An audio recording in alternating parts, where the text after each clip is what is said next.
The wall clock struck 7 in the morning, but I'd been awake for a long time. Outside my window, Hyattsville was slowly waking up, a light December snow covering the streets. I sat in the old chair Bruce had bought back in the 80s and stared at the picture on the mantelpiece. My husband and I, and little Laird at Crestwood Lake. Laird was 8 then, 39 years ago, and he was smiling so openly, so genuinely, looking at his father with adoration. Where and when did I lose that smile? My name is Moira Butterworth. I am 72 years old, and for the past 5 years I have lived alone in the house where Bruce and I lived for 46 years. After he died of a heart attack, it was as if our house had emptied out, not only because of my husband's absence, but because my son and daughter-in-law began to show up less and less often. I put the photograph aside and went into the kitchen to make tea.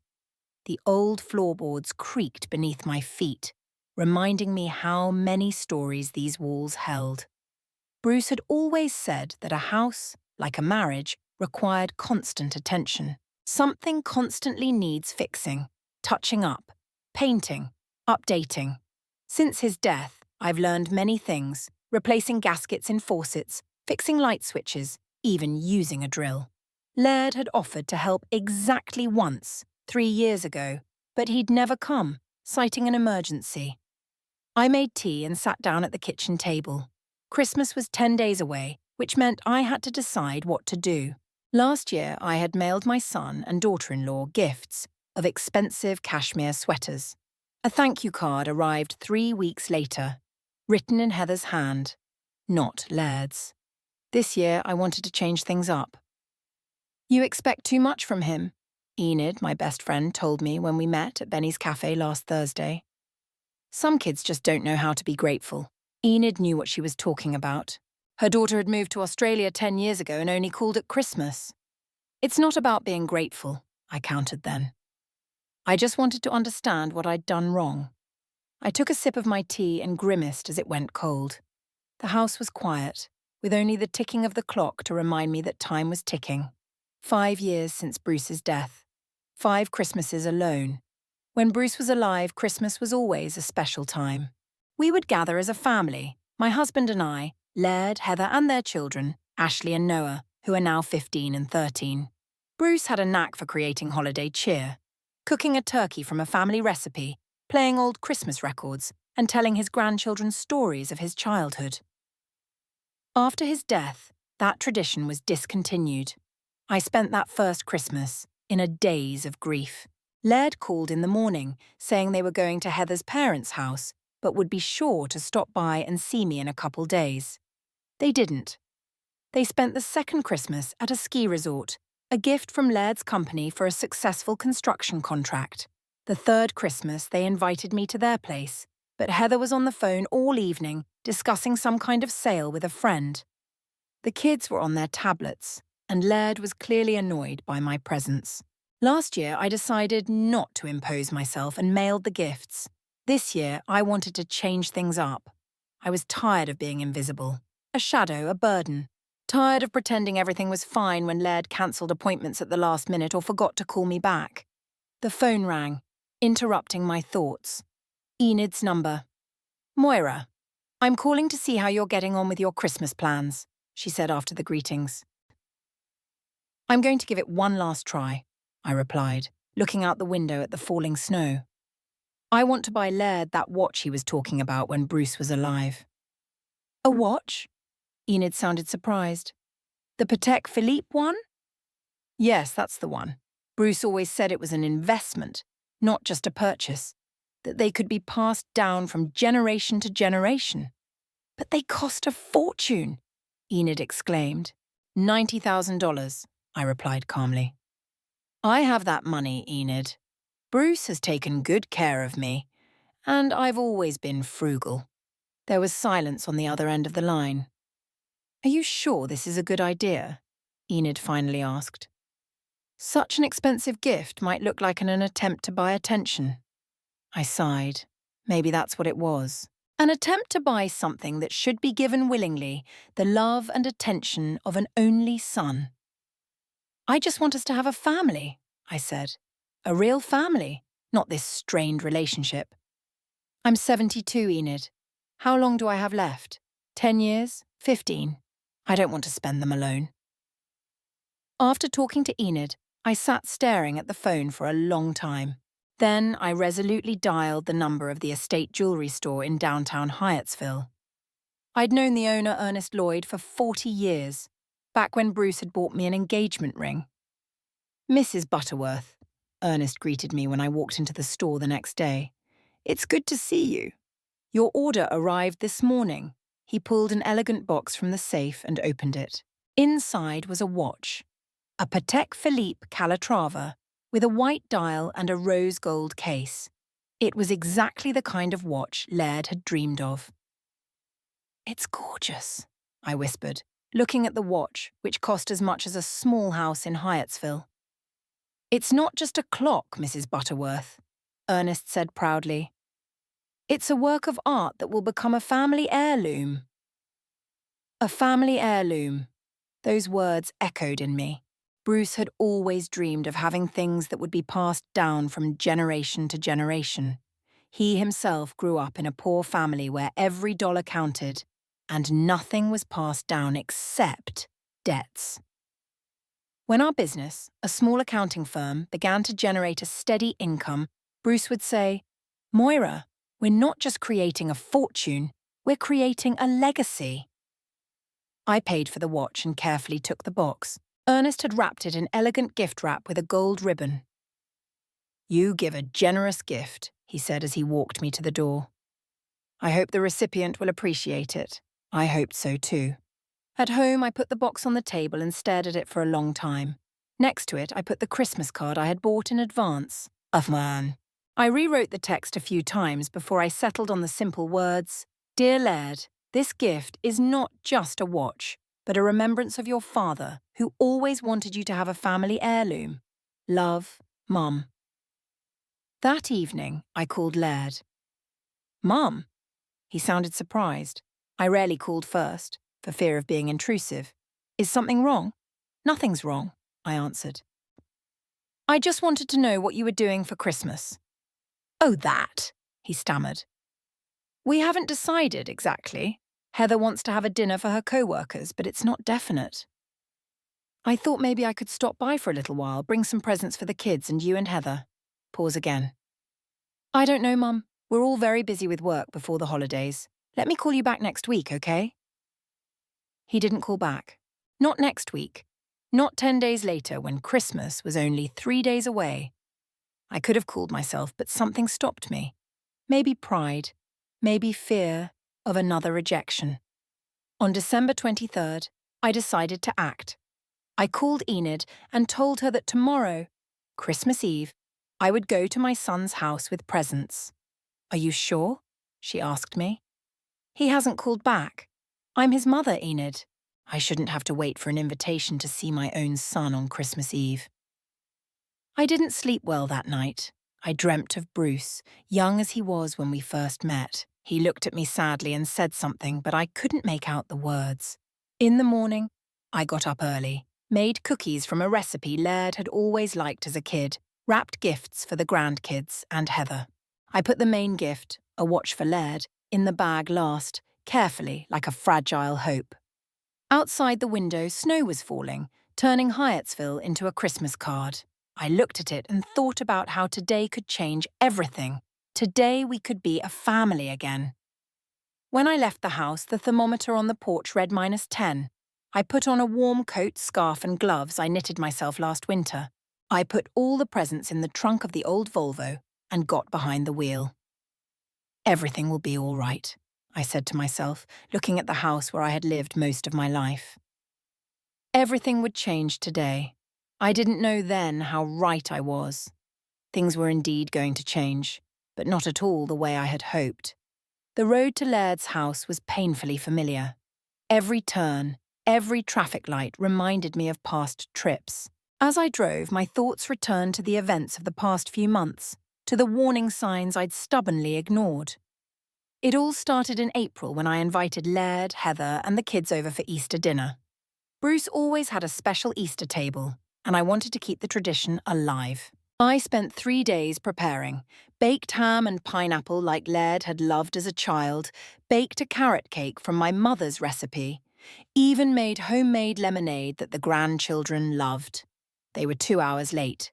When they finally showed up, Heather looked annoyed, and Laird avoided looking me in the eye. "Sorry, Mom," he said, taking off his coat. "Things came up. What business could there be on a Sunday?" I asked, hugging Ashley and Noah, who responded sluggishly to my embrace. "Work stuff," Laird cut me off. "Not everyone has the luxury of not working." That comment hit a nerve. It was as if I, who'd worked as an accountant for 35 years and helped Bruce with the business for another 10 after he retired, didn't know what labour was. "I was just worried," I replied softly. "The food's cold, but I can heat it up." "No need," Heather said, sitting down at the table. "We had a snack on the way." The kids were hungry. I looked at the untouched ham, the salads and pies I'd laboured over for 3 days and felt something shatter inside, but I smiled and offered at least dessert. "I'm on a diet," Heather said. "I can't have sweets," Laird backed her up. "The doctor said to watch the sugar." When they left, just an hour after they'd arrived, I stood on the doorstep and watched them get into the new black SUV. Laird didn't even turn around. I didn't throw the food away, I couldn't bring myself to. For 3 days, I ate the leftovers from Easter dinner, feeling the bitterness growing with each bite. June was the birthday of Ashley, my granddaughter. 15 years old is an important date. I bought her a silver bracelet with a heart pendant that held a small photo of our entire family, taken when Bruce was still alive. The party was at a country club. I sensed something amiss as soon as I arrived. The guests, teenagers and their parents, were dressed as if they were attending a fashion show. Women in designer dresses, men in suits that must have cost as much as a month's pension. I looked like I was from another era in my blue suit, bought when Bruce was alive. "Grandma," Ashley said as I handed her the gift. She didn't even give me a hug. "Thank you for coming." She took the box with the bracelet and set it aside without opening it. Then she ran off to her friends, leaving me standing in the middle of the hall. "I'm glad you could make it, Moira." Heather came up to me with a glass of champagne. She was wearing a tight red dress and shoes that cost, I'm sure, as much as a good used car. "We weren't sure you'd be comfortable in such an active environment." "I wanted to congratulate my granddaughter," I replied, trying to hide my resentment. 15 years is only once in a lifetime. "Of course." Heather smiled, but her eyes remained cold. "I'm sure she appreciates your attention. Let me show you to your table." My table was in the farthest corner of the room behind a column that barely showed the main part of the room. 2 older women I didn't know were already seated at it. "This is Mrs. Wilcox, Trisha's grandmother, and Mrs. Pemberton, Jaden's grandmother," Heather introduced them. "I think you'll have a lot to talk about." She left, leaving me with 2 complete strangers. We exchanged a few sentences about the weather and health, then fell silent. The waiter brought us plates of some avant-garde appetizer I could barely identify. "It always happens," Mrs. Wilcox sighed, picking at the contents of her plate with her fork. "They put us at Grandma's table and forget us." "My granddaughter hasn't seen me in 6 months," Mrs. Pemberton added. And today she didn't even come over to say hello. I looked across the dance floor where Laird and Heather were laughing surrounded by other parents, and I felt like a ghost, invisible. When the formal part began and Laird made a toast to his daughter, he didn't mention me or Bruce. It was as if Ashley had come out of nowhere, rather than being part of a family with history and tradition.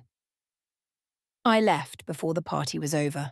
At home, I pulled out my photo album and stared at the pictures of little Ashley sitting on my lap, of us baking cookies together, of her learning to ride a bike with Bruce holding the seat. Where has it all disappeared to? But the most alarming bell rang in September, when I invited Laird to lunch to discuss financial matters. When Bruce died, most of our savings had gone to me, but there was also the share he'd left to his son.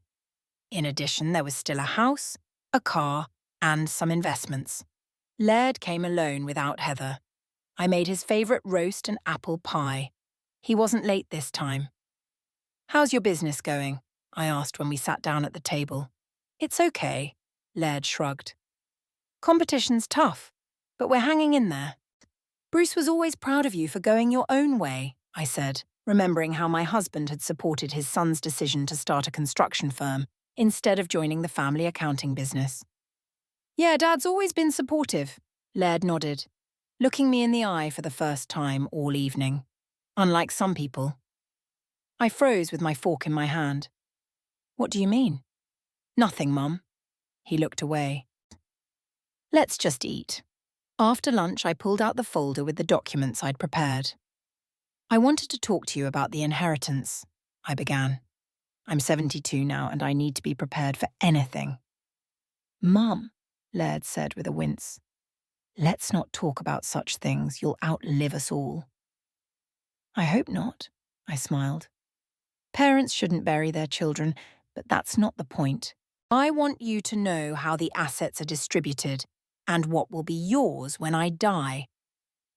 I showed him the documents, the will that listed him as the primary heir, the deeds to the house, the account statements. Laird looked through them with growing interest. These are all impressive, he said at last. I didn't realize you and your father had so much in savings. We've always been frugal, I said, and we invested wisely. Bruce wanted you and your children to be well off. Laird continued to study the papers, and I noticed the change in his face. His eyes glistened, he even licked his lips. It was like he was looking at gold bars instead of numbers on paper. And these shares, he pointed to one of the documents, are they still in your portfolio? Yes, of course. Bruce considered them a long-term investment. You know, Mum, Laird set the papers aside and looked at me with a smile I hadn't seen in years. You should come visit us more often. The kids miss you. This sudden change in his attitude made me wary. He'd barely agreed to this lunch this morning, and now suddenly he was saying the kids miss you? The same kids who barely looked at me at my birthday party? Really? I asked, not hiding my surprise. I'd love to, but I'm afraid of being intrusive. You have your own life. It's silly, Laird said. You're family. And family's supposed to stick together. After that conversation, Laird started calling more often. He inquired about my health, asked if I needed help with the house. He even offered to come over and fix the porch, which really needed fixing.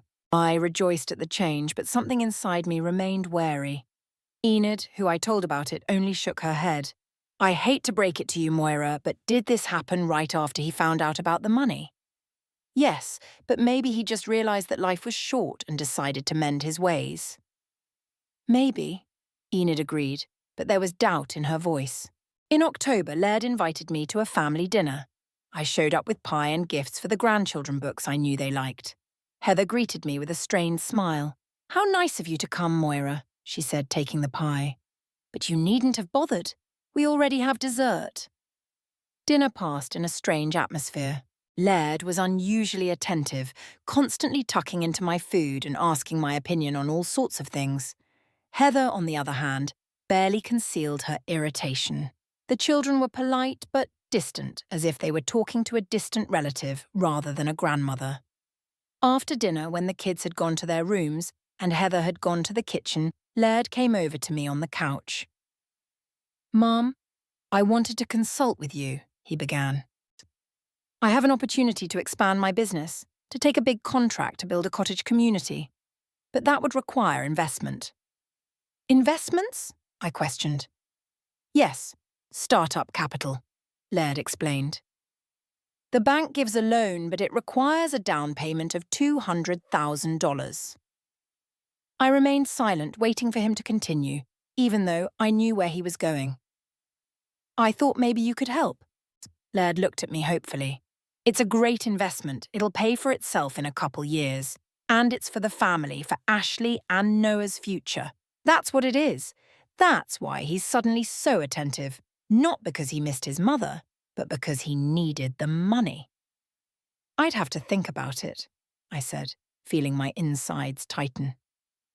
It's a lot of money. Sure, think about it. Laird patted my arm, but not for too long. The offer is for a limited time. As I left, he hugged me for the first time in months and said, "I know you'll support me, Mum. You always have. At home, I couldn't sleep. I rolled around in bed, remembering the look on Laird's face when he talked about the money and the cold look on Heather's face. The next day, I called Talbot Prescott, Bruce and I's longtime friend and attorney. We met in his office, a small but cozy space in an old building in downtown Hyattsville. "What's bothering you, Moira?" Talbot asked as we sat down in the chairs by his desk. I told him about Laird's request and my doubts. "200,000 is a lot of money," Talbot said, adjusting his glasses. "Are you sure the project really exists? What do you mean?" "I've known your son for a long time, Moira." Talbot sighed. "And unfortunately, I know about a few of his failed business endeavours that you may not be aware of. He told me about Laird being on the verge of bankruptcy twice already, that the only way his company stays afloat is because of Heather's connections in the construction industry, that they're in a lot of debt." "Why hadn't Bruce told me anything?" I asked, feeling the ground slipping from under my feet. "He wanted to protect you," Talbot said softly, "and hoped Laird could handle it on his own." I walked out of Talbot's office with a heavy heart. Everything fell into place. The Laird's sudden attention, the strained atmosphere in their house, and Heather's hints that I shouldn't come over too often. They didn't want me. They didn't want my company. They didn't want my love. They wanted my money.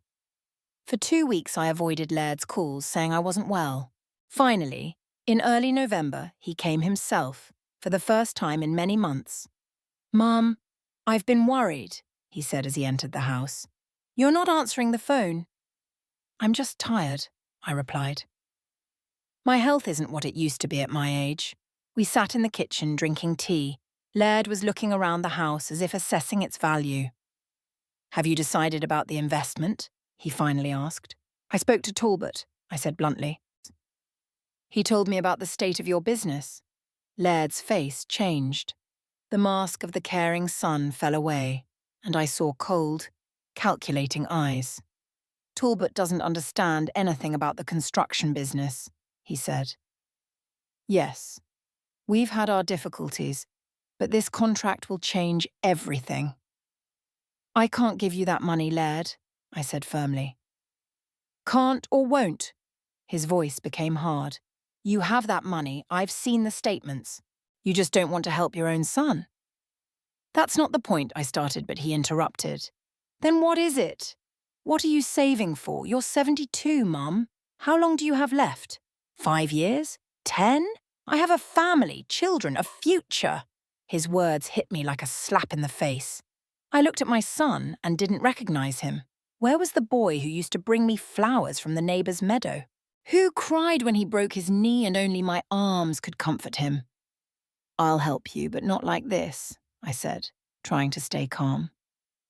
"We can discuss other options with Talbot. Maybe a low-interest loan?" "A loan?" Laird laughed bitterly. "From his own mother? I asked for help and you offer me a loan?" He stood up, pushing his chair back with a clatter. "You know what? Forget it. I'll manage on my own, like always." "Laird, please." I stood up too. "Let's talk calmly."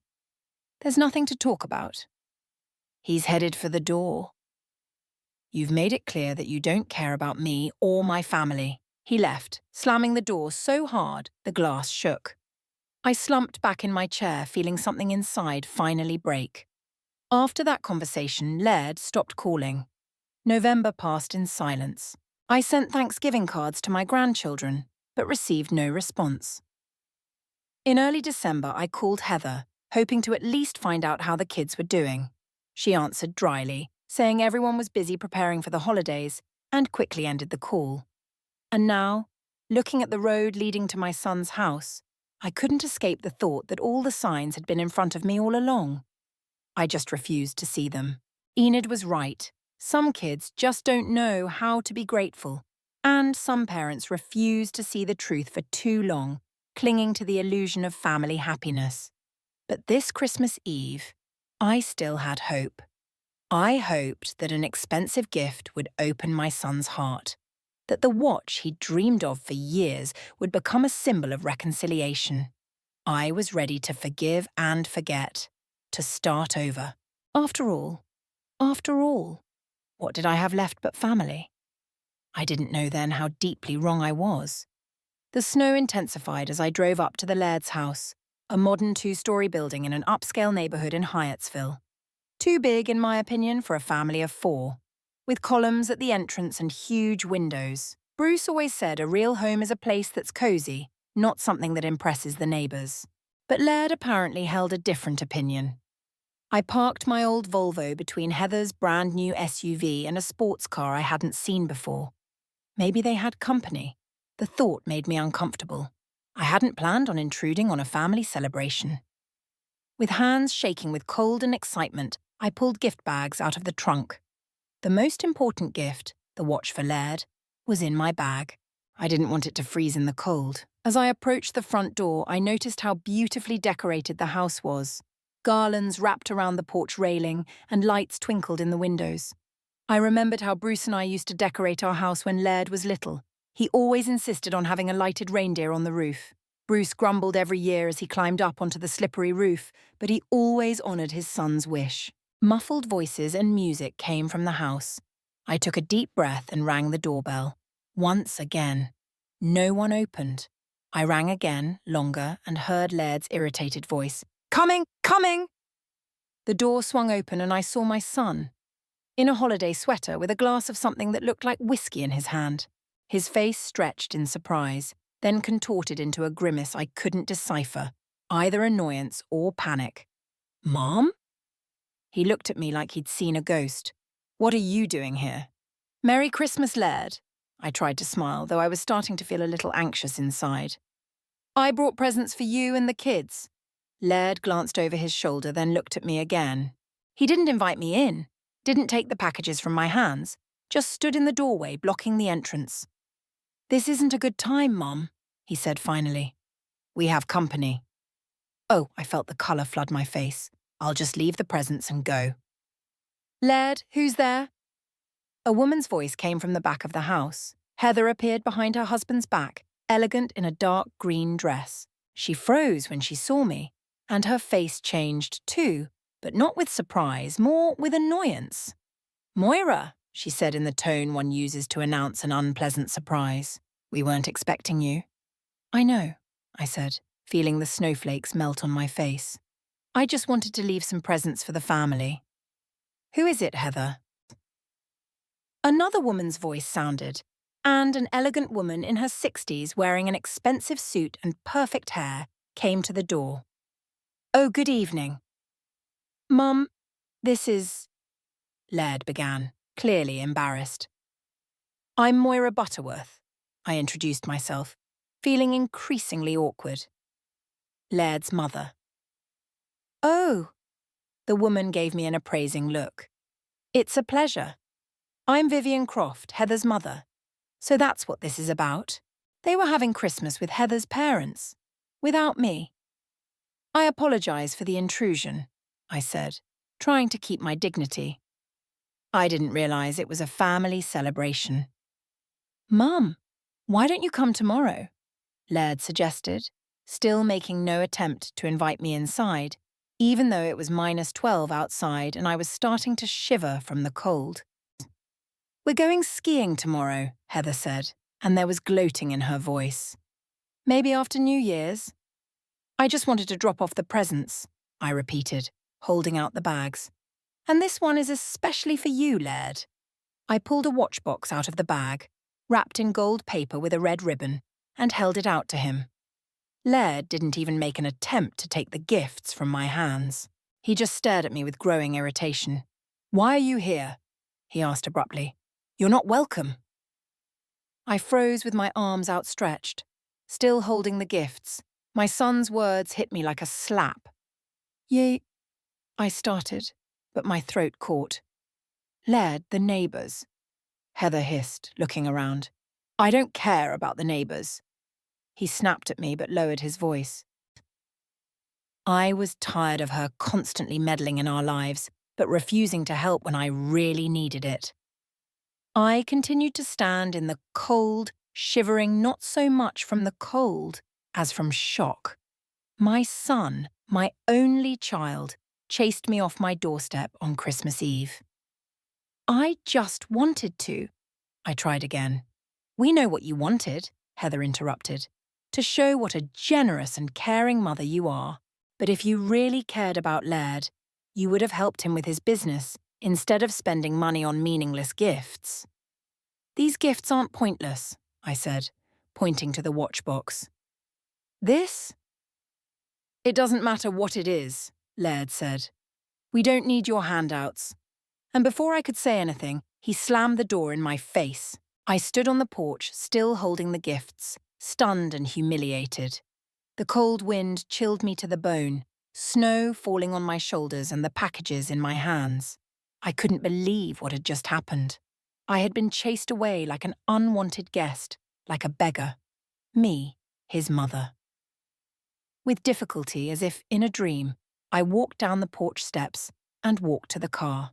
My hands were shaking so badly that I struggled to open the door and put the gifts on the passenger seat. The box of watches, a $90,000 watch, fell to the floor of the car. But I didn't even try to pick it up. I sat behind the wheel without starting the engine, just looking at the house where my son and his family lived. Warm light poured in from the windows, laughter resounded inside. They continued to celebrate as if nothing had happened, as if they hadn't just put a 72-year-old woman out in the cold, their mother and grandmother. I don't know how long I sat like that, stunned and frozen. Finally, I started the engine and turned on the heat. I had to go. But where to? Home, to an empty house where no one was waiting for me? I remembered the words of Talbot Prescott, Bruce's longtime friend and lawyer. You can always count on me, Moira. Maybe right now, I needed a friend who would listen and understand. I pulled into the driveway and headed toward the Talbot house. The decision that had been brewing inside me for a long time was now finalized. Enough. No more humiliation, no more hoping, no more trying to buy a love that doesn't exist. Talbot lived in a small but well-kept mansion on a quiet street. There were lights in the windows, and when I rang the bell, the door opened almost immediately. Moira? Talbot looked at me in surprise. What's wrong? I'm sorry to intrude, I said, trying to hold back tears. Can I come in? Of course, of course. He stepped back, letting me into the house. I was just about to have dinner.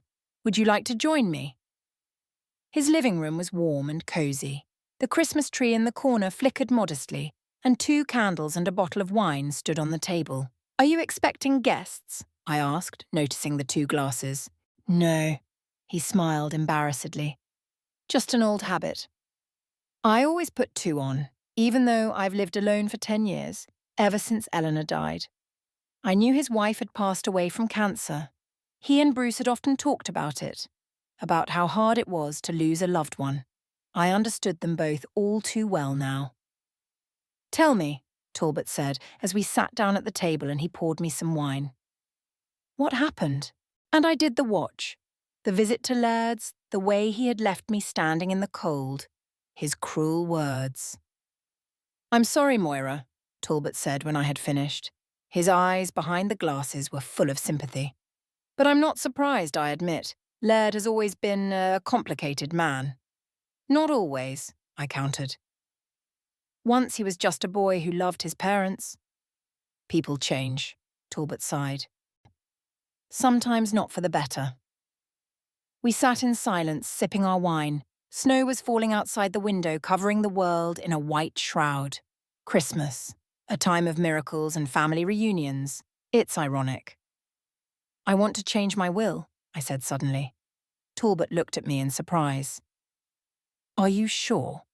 It's a big decision, especially at such an emotional time. I've never been so sure, I replied firmly. I don't want Laird to get any of my property, not a dime. What about grandchildren? I wondered. Ashley and Noah were just children. They weren't to blame for their parents' actions, but I also knew that if I left them an inheritance, Laird and Heather would find a way to gain control of it. I'll set up an educational trust fund for them, I decided. Money that could only be used for tuition. But the bulk of it, I want to leave it to charity. Talbot nodded, but I could see the doubt in his eyes. Moira, I must make sure you make this decision with a clear head. Tomorrow, when your emotions subside, you might regret it. No, I shook my head. I won't regret it. Today I saw the true face of my son. He left me standing in the cold with a $90,000 gift in my hands. He yelled at me, "Why did you come? You're not welcome!" and slammed the door in my face. I looked Talbot straight in the eye. I don't want him to get after my death what he longed for in my lifetime. Talbot looked at me in silence, then nodded. Good. We can meet in my office tomorrow morning. I'll get the paperwork ready. Thank you. I felt suddenly relieved, as if the weight I'd been carrying for years was finally starting to lift off my shoulders. We finished dinner, and Talbot offered to stay at his place. The weather had turned bad and the roads were dangerous. But I declined. I needed to get home, back inside my walls, to deal with what had happened. By the time I drove up to the house, the snow had almost stopped. The moon peeked out from behind the clouds, illuminating my old two-story house with a silvery light. It looked lonely, yet majestic, like myself. Upon entering the house, the first thing I did was turn on the lights in all the rooms. No darkness, no self-pity. I pulled the watch box out of my bag and opened it carefully. The clock was intact. It ticked quietly, counting down the seconds of my new life. I put it on the mantelpiece next to a picture of Bruce. He was looking at me from the picture, and I felt like he approved of my decision. You always said that a watch was an investment in the future, I said aloud, that it could be passed down from generation to generation. But apparently in our case, generations ended at Laird. I took off my coat, turned on the kettle and pulled out my phone. It was time to call Enid and tell her what had happened. Then I'd call a charity I'd been thinking about for a long time, one that helped elderly people without family support. I knew how important it was. How many women and men just like me spend the holidays alone, abandoned by their children. The phone rang before I could dial Enid's number. Laird's name popped up on the screen. I stared at the phone, not knowing what to do. Part of me, the old part of me, that was used to forgiving and forgetting, wanted to answer it. But the other part, the part that was born tonight on the snowy porch of my son's house, knew this call wasn't about remorse. It was to find out about the watch, about its value. And now he's calling not because he regrets the words he said, but because he realized how much money he just rejected. I muted the sound and put the phone screen down. Tomorrow I'll meet with Talbot and change my will. And then I'll start a new life, without illusions, but also without the weight of unfulfilled hopes. The kettle boiled, filling the kitchen with warm steam. I made tea and sat by the window, looking out at the snow-covered yard. Somewhere in the distance I could hear bells ringing. St. Michael's Church was celebrating Christmas. I felt no holiday cheer, but a strange calmness enveloped me. I had survived the worst, and had endured. The phone rang again, but I didn't look at the screen. Whatever his words were now, they couldn't change what had happened. You can't take back the cruel words. You can't erase the moment when your only son yells at you, "Why did you come? You're not welcome," and slams the door in your face. Some wounds are too deep to ever fully heal. And I knew that this wound would be with me for the rest of my days. But I also knew I would survive it. I survived Bruce's death. I survived the years of my son's gradual estrangement. I would survive this, too. The phone went silent, and then it rang again, and again, and again. Laird was persistent, I'll give him that, but I was determined. Tomorrow I'm going to see Talbot, and I'm going to change everything. He'll know he's lost not only his mother, but the inheritance he'd been counting on. I turned off my phone and went to bed. Tomorrow would be a new day. The first day of my new life. Christmas morning greeted me with silence and bright sunlight reflecting off the snow. I woke up early, as I always do, but for the first time in years I felt neither the joyful excitement nor the bitterness of loneliness. There was a strange emptiness inside, as if yesterday's events had washed away all emotion, leaving only determination.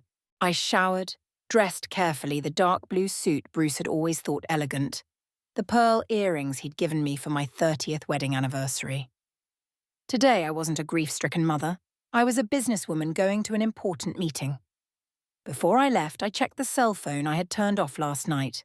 26 missed calls from Laird and 5 texts. I didn't bother listening to or reading them. What was the point? Now I saw the true face of my son, a greedy, selfish man who only valued what I could give him. It was drizzly outside, but sunny. Hyattsville looked like a Christmas card. Snow-covered roofs, children playing snowballs in the yards, garlands on the trees. Normally, such a sight would fill me with warmth. But today, I looked at this Christmas splendor aloofly, as if I were watching a scene from a movie. Talbot's office was in an old building downtown. It was usually closed on Christmas morning, but Talbot made an exception for me. When I walked in, he was already waiting, wearing glasses, with a cup of coffee and a stack of papers on his desk. "Merry Christmas, Moira," he said, coming up to meet me. "Did you sleep well?" "Good enough," I answered, taking off my coat. "Thank you for agreeing to meet me today." "I'm always on call for you and Bruce, you know," he smiled, but I could see the worry in his eyes. "Are you sure you want to do this? Changing a will is a big step." "I'm absolutely sure," I nodded, sitting down in the chair across from him. "I've been thinking about it all night. It's not an emotional decision, Talbot. It's the result of years of observation and yesterday's epiphany." Talbot sighed and adjusted his glasses, a gesture I'd known for years. He always did that when he was preparing to say something important. "Moira, I've known Laird all his life. I was at his christening. I remember when he took his first steps, and I can see what he's become." Talbot was quiet for a moment.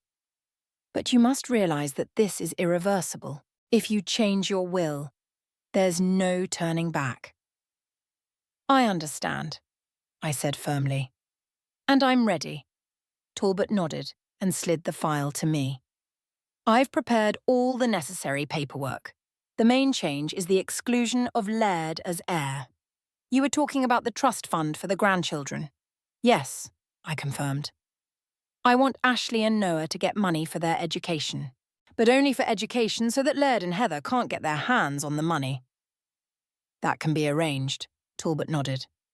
"And the bulk of the inheritance?" I wondered. Yesterday I'd talked about charity, but today, in the clear light of day, I wanted something more concrete. "I was thinking of starting a fund to help the elderly," I said at last, "those without family support. For medication, home repairs, legal aid. Could you help me organise it?" Talbot smiled, and this time there was approval in his smile. "It would be my pleasure. It's a worthy goal, Moira. Bruce would be proud." We spent 2 hours discussing the details of the new will. Talbot explained all the legal intricacies, and I listened intently, asking questions. It wasn't just about the money in the bank accounts, but also about the house, the car, the securities, and personal belongings. Everything Bruce and I had accumulated over our long life together. "What about the watch?" Talbot asked when we were almost done. "The Patek Philippe?" I remembered how carefully I'd placed it on the mantelpiece yesterday. "They'll be mine for the rest of my life," I said, "then let them sell them and add the money to the fund." Talbot nodded and made a note in the papers. "Good. Then everything is ready. All that's left is for me to sign." He handed me a pen and I took it, feeling the weight of the moment. With this signature, I was finally severing the last link with my son. It was painful, but necessary. I signed all the documents with a firm hand without hesitation. Talbot and his secretary, whom he had specially summoned to his office, acted as witnesses. "That's it," Talbot said as the last signature was put down. "It's official now. Thank you." I felt strangely relieved, as if I'd shed a heavy weight I'd been carrying for years. "Will Laird know about this?" Talbot asked, walking me to the door. "Not from me," I shook my head. "But you know Hyattsville. The walls here have ears." "That's right," Talbot sighed. "Well, if he comes to me, I'll tell him I acted on your instructions." "He will," I said confidently. as soon as he knows. And I was right. Before I reached home, the phone rang again. Laird's name popped up on the screen. I didn't answer it. At home, I turned on the fireplace, made some tea, and sat in Bruce's chair with a book. But I couldn't concentrate on reading. Memories swirled in my head. Laird as a little boy making me a birthday card. Laird as a teenager, arguing with his father about college choices. Laird leading Heather down the aisle. Laird holding newborn Ashley in his arms. When had he changed?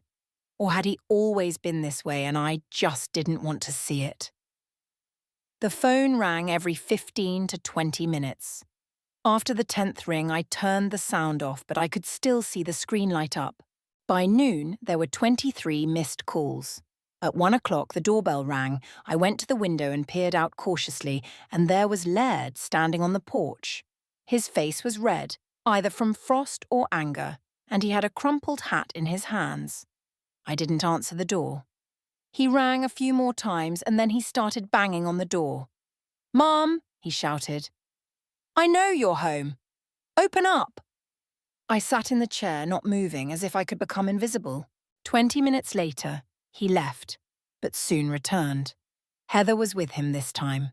They were both calling and knocking, Heather yelling something about unacceptable behavior and ingratitude. I watched them through a crack in the curtains and felt nothing but tiredness, how quickly their tone had changed. Yesterday, I had been an unwelcome guest left freezing on their doorstep, and today they were demanding my attention. By 3 p.m., they finally left, but the calls continued. The phone flashed like Christmas lights. 35, 40, 45 missed calls. At 4 o'clock, Enid called. "Moira, are you all right?" she asked excitedly. "Laird called me asking if you were at my place." "I'm at home," I replied. "I just don't want to talk to him." "He said there was some kind of misunderstanding," Enid continued. "That you had a fight last night and he wanted to apologize." "A misunderstanding?" I grinned bitterly. He left me standing out in the cold with presents in my hands, shouted that I wasn't welcome, and slammed the door in my face. "And that's what he calls a misunderstanding?" Enid was silent for a moment. "He says he found out about the watch," she said at last. "About how much it was worth. He says he didn't realize." "Of course he didn't realize," I interrupted. "He wouldn't even look at the gift. He just sent me away like a beggar." "He's been trying very hard to get in touch with you," Enid said. "Maybe I should listen. He's not trying to contact me because he regrets what he said," I said firmly. "It's because he found out I changed my will."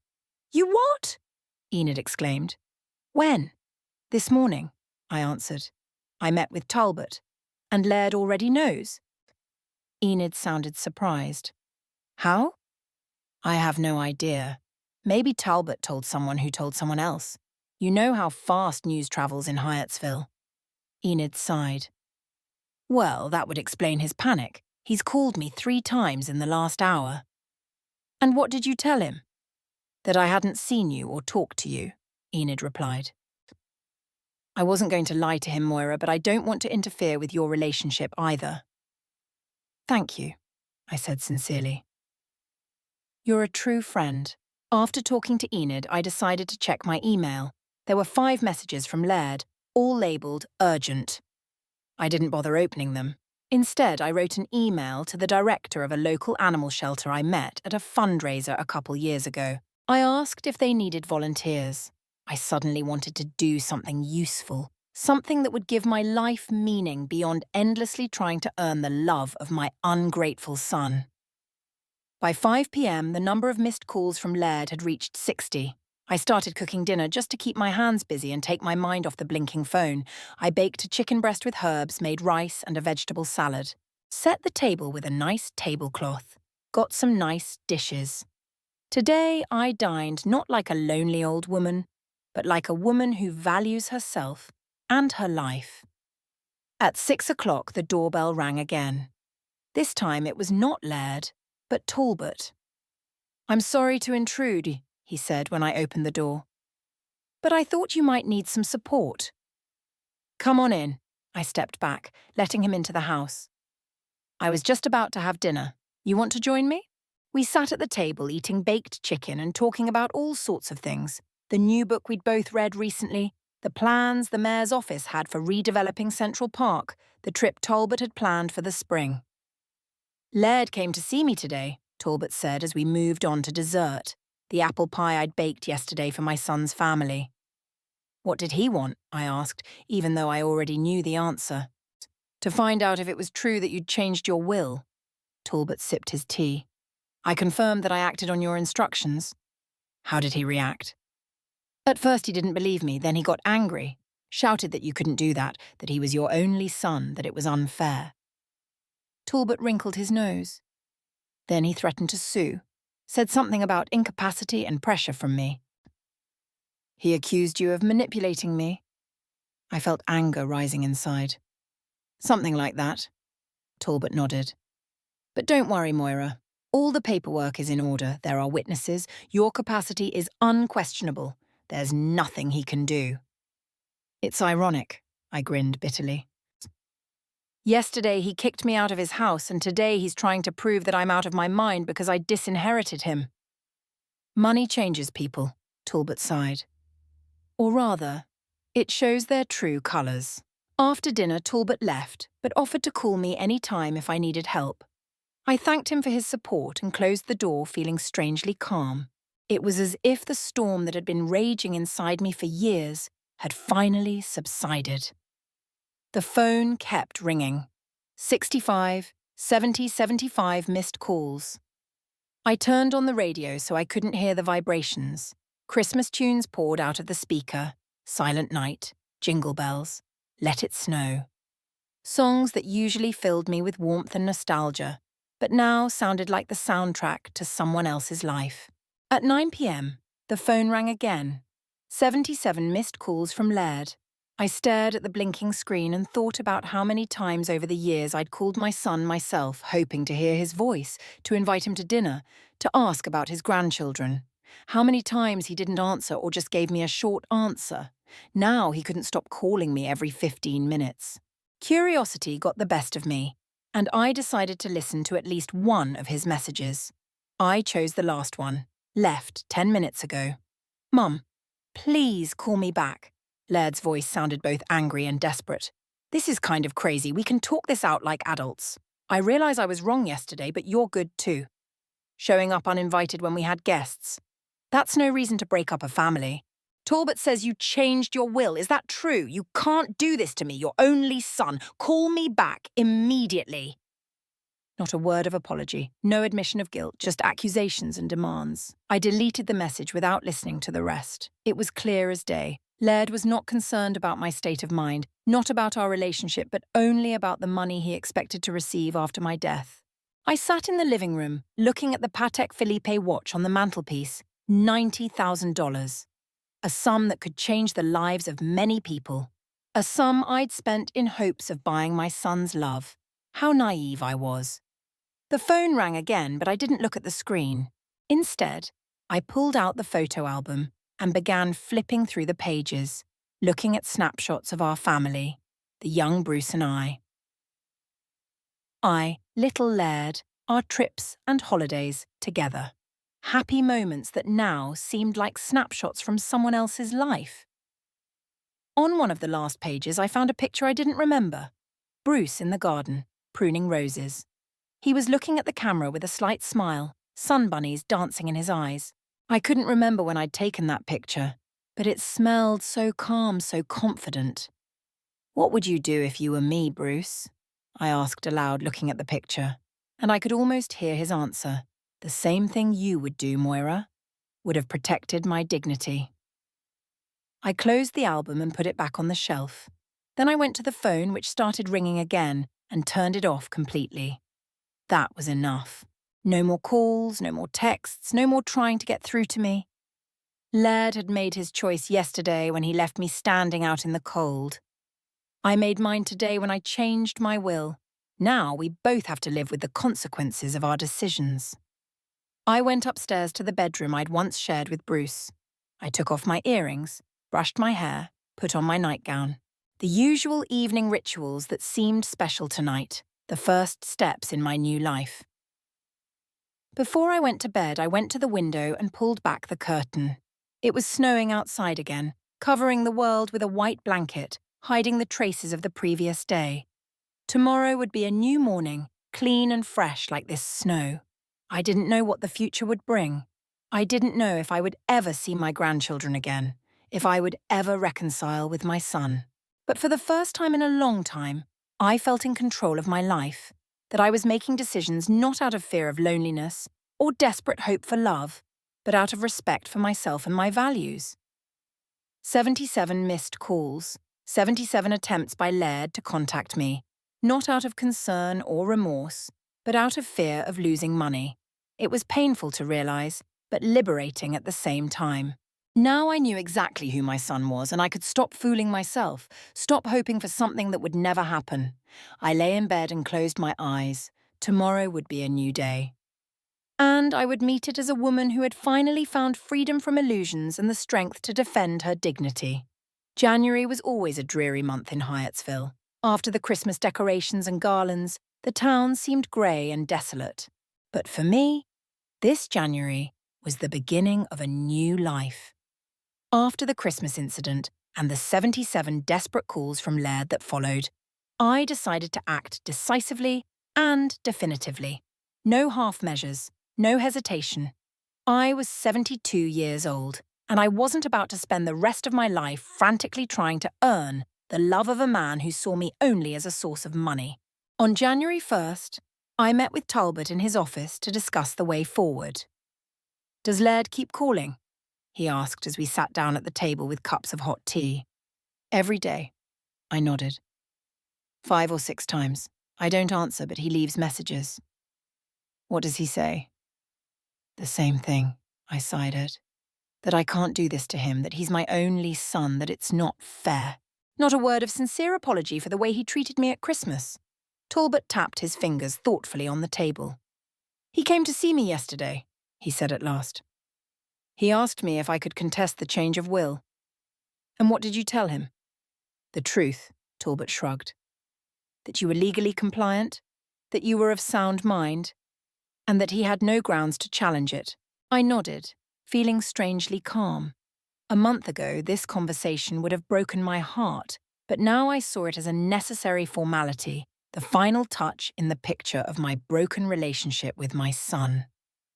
"I want to send him a formal letter," I said, looking Talbot in the eye. "Through you, as my attorney. A letter explaining my decision clearly and concisely and asking him not to bother me anymore." "Are you sure, Moira?" Talbot looked at me carefully. "It's very definitive. That's exactly why I want to do this," I said firmly. "I need certainty. I need to close this chapter of my life so I can start a new one." Talbot nodded, pulling out a notepad and pen. "Okay, what exactly do you want to say?" I leaned back in my chair, gathering my thoughts. I'd said those words countless times in my head over the past few days, but now that it was time to formalize them, I wanted to be precise. "I want him to know that my decision to change the will is final and unappealable," I began. "That I don't hate him, but that I can't continue a relationship based solely on financial interest on his part. That I wish him and his family well, but that from now on, our paths are parted." Talbot took notes, nodding occasionally. "Do you want to mention the Christmas incident?" I hesitated. Part of me wanted to express the pain and resentment, to tell him how cold and humiliating it had been for me to stand on the doorstep with presents in my hands to hear my son's cruel words. But the other part of me realised that it would only give Laird more excuses and explanations. "No," I decided. "Let's not go into details. Let's just say that his behaviour over the years, and especially lately, has shown the true nature of our relationship, and I want no part of it." "Okay," Talbot continued to write. "What about the grandchildren?" It was a painful question. Ashley and Noah weren't to blame for their parents' actions, but I doubted Laird and Heather would let me see them after everything that had happened. "Write that the Education Trust Fund is still in effect for them," I said after a pause. "And that I'd be happy to see them if they wanted to see me when they were older." We went over the text of the letter for another hour or so, choosing each word carefully. I wanted it to be clear but not cruel, firm but not vindictive. When Talbot read out the final draft, I nodded. Yes, that's it. When can you send it? I'll have it delivered today, Talbot replied. In person. Thank you. I felt a strange calm grow inside me. You know, I thought I'd feel terrible about breaking up with my only son, but now I feel like I'm finally doing what I should have done a long time ago. Sometimes the hardest decisions are the ones that bring the most relief, Talbot said. What do you plan to do next, Moira? I smiled, genuinely and freely for the first time in days. Live, Talbot. Just live. For myself, not for others. Back home, I pulled out the big map of the world that Bruce had hung in the study years ago. We had always dreamed of travelling after retirement, but his illness and death had ruined those plans. Now I decided to fulfill our dream on my own. I marked the places I wanted to visit with coloured buttons: Rome with its ancient ruins, Paris with its cosy cafes, Kyoto with its mysterious temples, New Orleans with its jazz. The budget I had previously set aside for gifts for Laird and his family could now be spent on these trips. The day after I sent the letter, the phone didn't ring once. I knew it was the calm before the storm, but I enjoyed the quiet as I planned my first trip. To Italy. In the spring, when the orange trees would bloom. 2 days later, the storm broke. Laird arrived unannounced, pounding on the door so hard that the neighbours started looking out the windows. "Mama!" he shouted. "I know you're home. Open up right now." I didn't. I sat in the chair with my book as if nothing had happened. He left an hour later but came back tonight, this time with Heather. They were both yelling, threatening to call the police, saying I was crazy. I called Talbot, and he arrived 15 minutes later. I watched from the window as he spoke calmly to Laird and Heather, showing them some papers. Laird was shouting, waving his arms around, Heather standing next to him with an expression of icy fury on her face. Finally, they got into the car and drove off. "What did you say to them?" I asked as I let Talbot into the house. "That I have a restraining order against them coming near your house if they keep this up," he replied, taking off his coat. It was a bluff, of course, but it worked. "Thank you." I squeezed his hand gratefully. "I don't know what I'd do without you. That's what friends are for," he smiled. "But Moira, they won't give up so easily. Be prepared for them to try other ways to get through to you." I nodded, realizing that this was only the beginning of a long fight, but I was ready for her. No more compromises, no more giving in for the illusion of marital happiness. In February, I decided to tackle the house, not to sell it, as Laird had suggested a few years ago, but to make it even more cosy for myself. I hired a construction crew to repair the porch and replace the old roof, ordered new furniture for the living room, and repainted the bedroom walls in the light blue colour I'd always liked, but which Bruce thought was too cold. Enid helped me choose fabrics for new curtains and bedspreads. We spent evenings over a cup of tea discussing patterns and colours like teenage girls planning a room makeover. "You've changed, Moira," Enid remarked one day as we were looking at wallpaper samples. "More freer." "I feel freer," I agreed. "It's like I've lost the weight I've been carrying around for years. What about Laird? Is he still trying to contact you?" "He gets a letter every week," I shrugged. "I don't read them. I just put them in my desk drawer. Maybe someday when the pain subsides, I'll look through them." "And the grandchildren?" Enid asked cautiously. "Do you miss them?" "Of course I miss them," I sighed. "But they're not little kids anymore. Ashley will be 16 soon, Noah 14.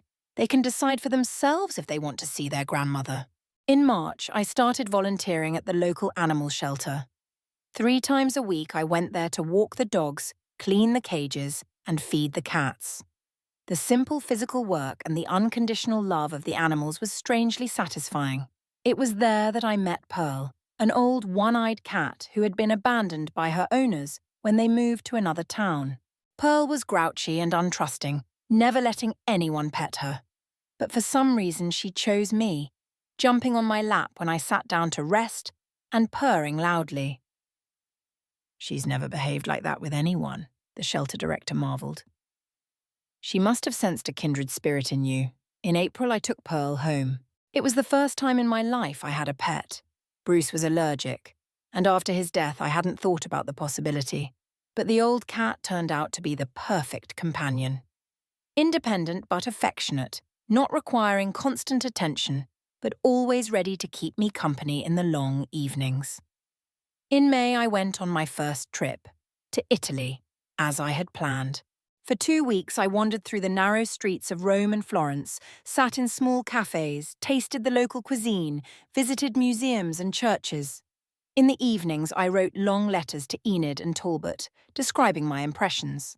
For the first time in many years, I felt I was not Laird's mother, or Bruce's widow, but simply Moira Butterworth, a woman with her own desires, interests, and plans. When I returned from Italy, I learned that Laird did try to challenge the change of will in court, claiming that I had been under pressure from Talbot. The court dismissed the claim for lack of evidence. Talbot told me this as an amusing anecdote, but I could see he was worried about my reaction. "It was expected," I said calmly.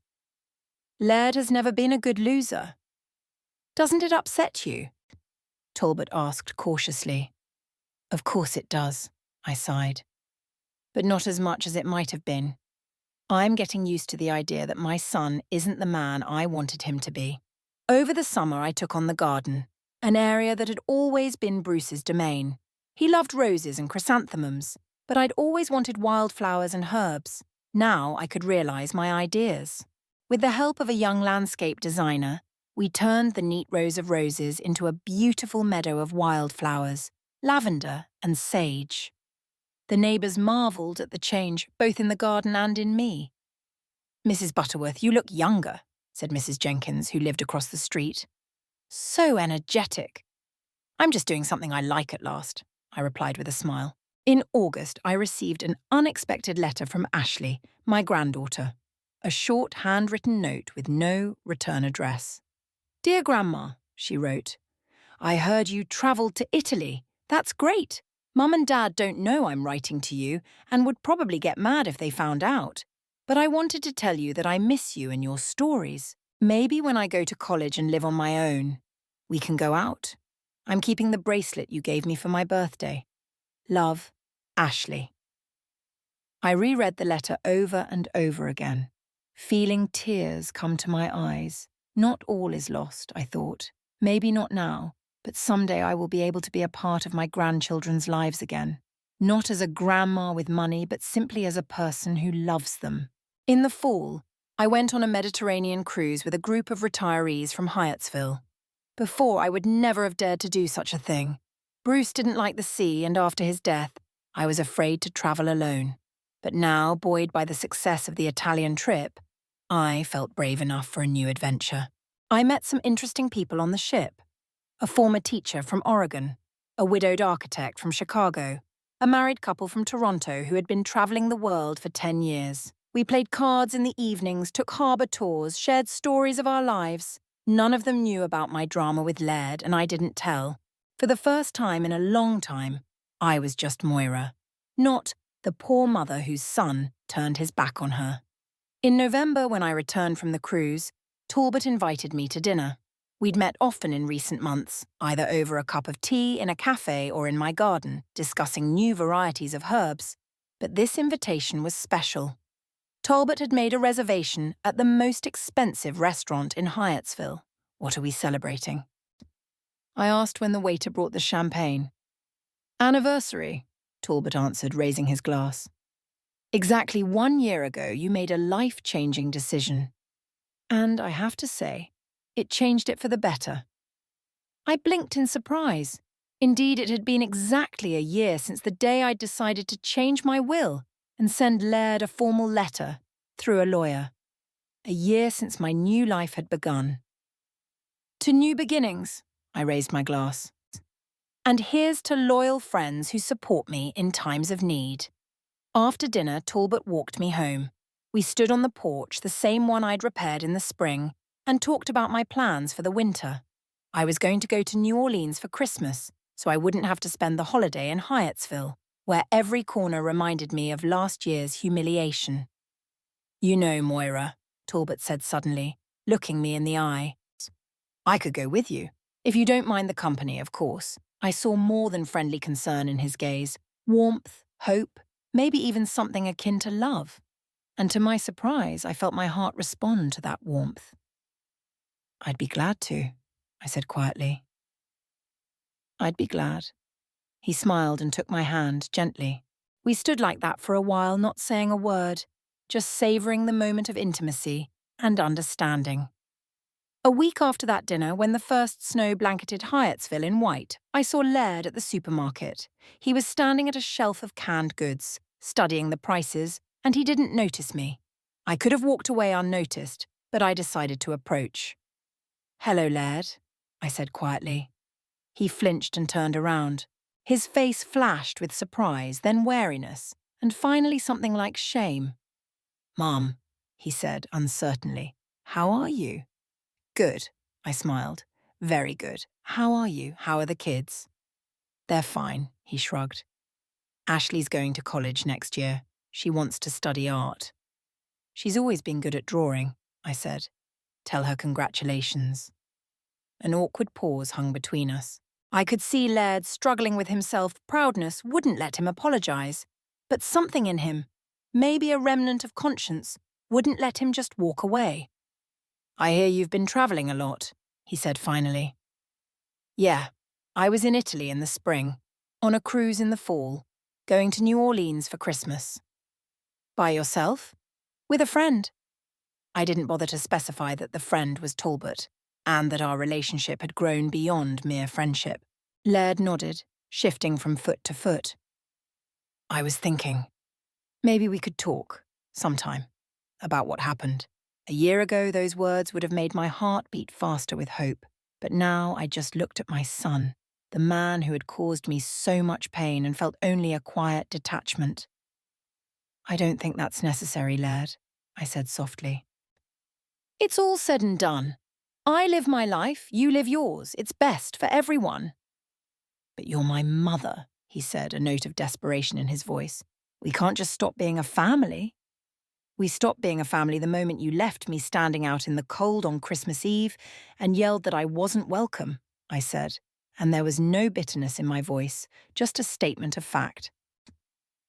"Family isn't just blood ties, Laird, it's mutual respect, caring, love, all of that is long gone between us." "I can change," he said, and I could almost believe he meant it, almost. "People don't change, Laird," I shook my head, "at least not for that reason. You want to get back in touch with me not because you miss me or regret your actions, but because you hope I'll change my mind about the will." His face twitched, and I realised I'd hit the mark. "Goodbye, Laird." I turned to leave. "I wish you well, I really do, but our paths have parted and it's best for both of us." I walked away feeling his gaze on my back, but I didn't look back. There was no bitterness or regret in my heart, just the quiet certainty that I was doing the right thing. Pearl was waiting for me at home.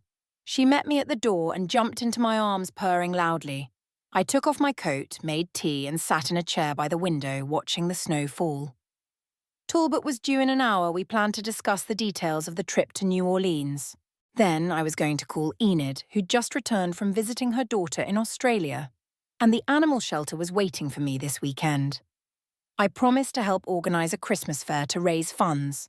My life was busy, interesting, full of plans and hopes. I was finally living for myself, not for others. And that was the best gift I could give myself. Meeting Laird at the supermarket proved that I was truly cured of my illusions. His words hadn't stirred up any hope or bitterness in me, just the quiet realisation that some relationships were better left in the past. A year ago, I'd stood on his doorstep with an expensive gift in my hands, shivering with cold and humiliation.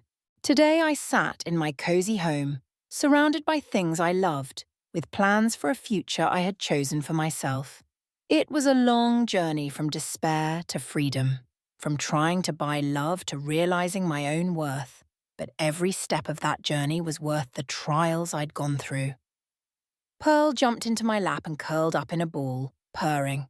Snow was falling outside the window, covering the world with a white blanket, and there was peace in my heart. Not the peace that comes from making peace with those who hurt you, but the peace that comes from making peace with myself and my past. The Patek Philippe watch on the mantelpiece was ticking the same one I'd bought Laird last Christmas. I'd decided to keep it, not as a reminder of the pain, but as a symbol of my liberation. Each tick counted down the seconds of my new life, a life in which I was no longer hostage to other people's expectations and demands. Pearl meowed softly, as if agreeing with my thoughts. I stroked her head, feeling the soft fur under my fingers and the warm, living warmth. "We did it, didn't we?" I asked the cat, and she blinked her one eye as if to say, "Yes, we did." And it was the truth. I did. I survived the betrayal of my only son, overcame the pain and humiliation, and found the strength to start a new life at 72. And this new life was much better than I could have imagined. The doorbell rang. Talbot came in, precise as always. I smiled, walking up to meet him. There were many more roads ahead of me that I wanted to travel.